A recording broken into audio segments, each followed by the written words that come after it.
നമസ്കാരം. ഇന്ന് നമുക്കൊരു കഥ പറഞ്ഞാലോ? അപ്പോൾ നമുക്ക് പറയാം, ഒരു കള്ളൻ്റെ ഒരു കൊച്ചിൻ്റെ കഥയാണ്.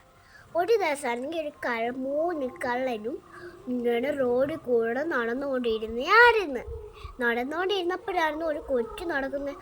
ആ കൊച്ചിൻ്റെ കരുത്തിയിൽ ഒരു വലിയൊരു മാല ഉണ്ടായിരുന്നു. ആ മാലയാണെങ്കിൽ അവർ പിടിച്ചോണ്ട് പോയി ആ കൊച്ചിനെയും കൂടി അങ്ങ് വെട്ടിയെടുത്ത്. വെട്ടിയെടുത്തപ്പം ആ കൊച്ചിൻ്റെ എന്തോ ആ മാല എങ്ങോ അവിടേക്ക് കിട്ടി. അവർക്കൊരു കൊച്ചുണ്ടായിരുന്നു. അവർക്കൊരു കൊച്ചല്ല, വലിയ ഇത്രയും ഉണ്ടായിരുന്നു. ആ കൊച്ചിന് മാല കൊടുത്തു വേറൊരു അമ്മ അടന്നതായിരുന്നു.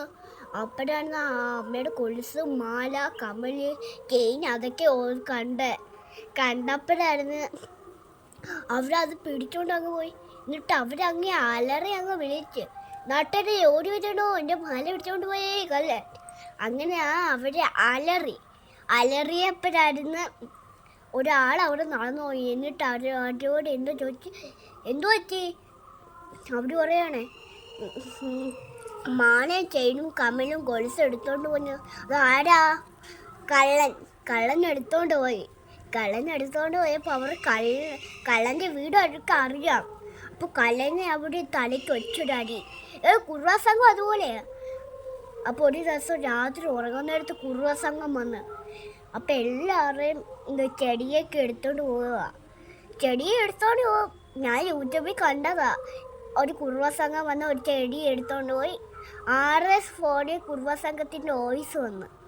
കുറുവാ സംഘത്തിൻ്റെ ഒരു കണ്ണാടി വെച്ചാൽ മതി, കുറുവാ സംഘം റെഡി. പണി പാളും മൊട്ടോ. കള്ളനെ പോലീസ് പിടിച്ചോണ്ട് പോയി. എന്നിട്ട് എത്ര പോലീസ് വന്നേന്നറിയാമോ? 5 പോലീസ് വന്ന്.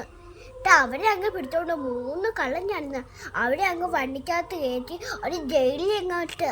എന്നിട്ട് എൻ്റെ കഥ ഇഷ്ടമാണെങ്കിൽ ലൈക്ക് സബ്സ്ക്രൈബ് ചെയ്യണം. ചാച്ച.